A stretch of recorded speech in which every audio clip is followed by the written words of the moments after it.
அஸ்ஸலாமு அலைக்கும் வரஹ்மத்துல்லாஹி வபரகாத்துஹு. அல்ஹம்துலில்லாஹ்.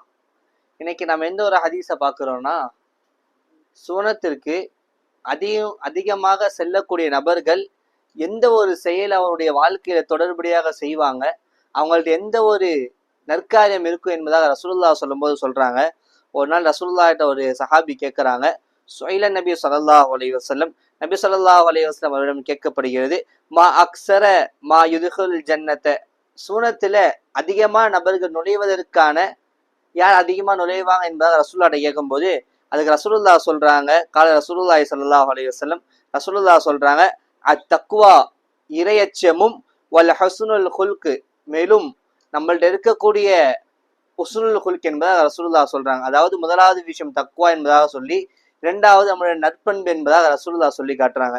அப்ப சூனத்துல நுழைவதற்கு எத்தனையோ விஷயங்கள் இருந்தாலும் ரசூலுல்லாஹி ஸல்லல்லாஹு அலைஹி வஸல்லம் இந்த இடத்துல தக்குவா என்கின்ற இறையச்சத்தையும் நம்மள்ட்ட இருக்கக்கூடிய ஹுஸ்னுல் குல்க் அதாவது நற்பண்பை ரசூலுல்லாஹ் சொல்லி காட்டுறாங்கன்னா, எதற்காக ரசூலுல்லாஹ் இந்த இரண்டு விஷயத்த சொன்னாங்கன்னு பார்த்தோம்னா, ஒரு மனிதன் தக்குவாவாக இறையச்சமாக எப்ப இருக்கிறானோ அப்போதுதான் அவனுடைய இபாதத்துல, அவனுடைய வணக்கத்துல ஒரு அல்லாஹ் மேல பிரியத்தை கொண்டு அவன் வணக்கம் செய்வான், இபாதத் செய்வான். அவனுடைய நற்பண்பு எப்ப நல்லா இருக்குதோ அப்பதான் மற்ற நபர்களுக்கு அவன் உதவி செய்யக்கூடிய மனப்பான்மை அவனுக்கு வரும். அதனால் ரசூலுல்லாஹி ஸல்லல்லாஹு அலைஹி வஸல்லம் அவர்கள் இந்த இரண்டு விஷயத்தையும் சொல்லி காட்டினாங்க. ஆக வரக்கூடிய காலத்துல இந்த இரண்டு விஷயமும் நம்மவர்களிடம் அதிகமாக இருக்கக்கூடிய பாக்கியத்தை வல்லர் ரஹ்மான் உண்டாக்குவானாக. அஸ்ஸலாமு அலைக்கும் வரஹ்மத்துல்லாஹி வபரகாத்துஹு.